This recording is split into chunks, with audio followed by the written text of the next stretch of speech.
Corkscrew. Ugh. Just yeah, that was that was a really brutal kill. Just those kind of unwarranted and a little bit unscream-like, but still works for the show. But the death in this episode is just so brutal, and I feel really bad for the person who dies because just they didn't know what they got into. But they should maybe known. But to get into the episode, this episode is probably the best of the season so far. It continues Audrey's character arc this season, as it's probably the best character arc of the entire show so far. As in, we really don't know her character completely. We are left hints. We think she's a good person. We know she cares about Emma a lot. But we don't really know to what lengths she goes to and how good of a person she actually is. We know she cares about Emma, but how much does she care about Emma?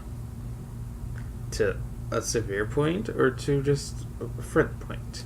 That'll have to wait to see. The dynamic between Audrey and the killer is still my favorite part of this entire season. I like it way better than Piper and Emma from last season. It was only a few moments last season and I enjoyed the collar torturing Emma and stuff. This one is just all out, just really fantastic. The collar just torturing her and stuff, and their chemistry is just good.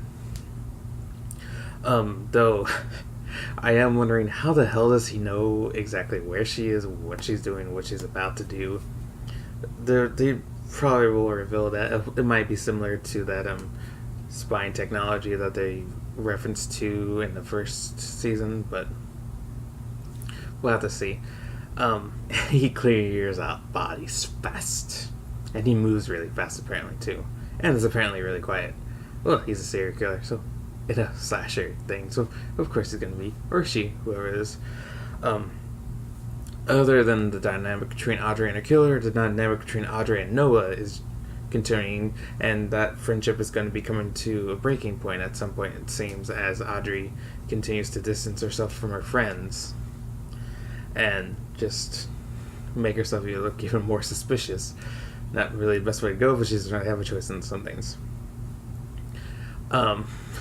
I could really do without Branson coming back, because it's very clear that he's just going to be a red herring character, and he's kind of annoying.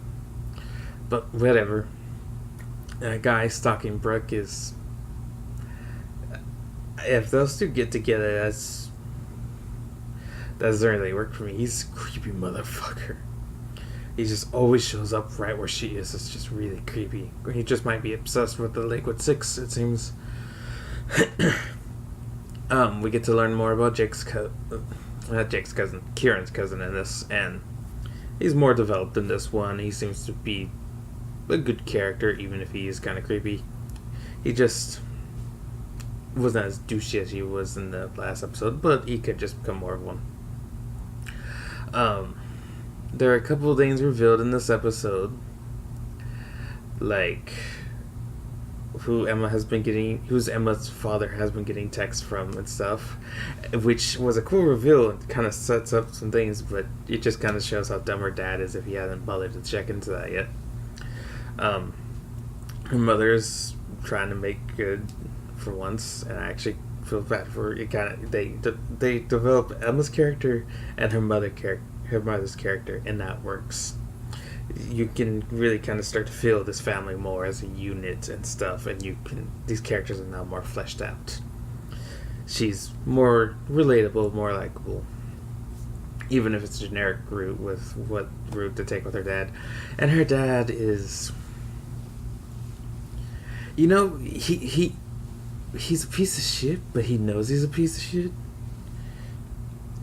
and that makes him a little bit more sympathetic because he's aware of just how terrible it is, and he went through something very traumatic. But that's no excuse for what he does, or what he has done. But, well, maybe he'll get redemption. He'll probably die, but maybe he'll get redemption at some point.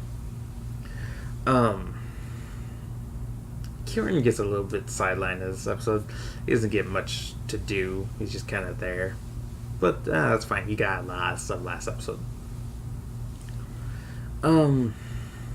Audrey and Emma's relationship seems to be developing more and more. Their friendship is growing and stuff, and rekindling and stuff. Noah's new potential romance, that chick's probably just gonna die like Riley did. Which I didn't cry when that one happened, so yeah, I guess I won't cry when this one happens. Overall, not a lot. There's a lot happening in this episode, but there's not. Just the best thing still remains to be Audrey and the serial killer. Their dynamic is what is making the show massively enjoyable for me, and they're actually doing the teen drama stuff, life drama stuff fairly well for once.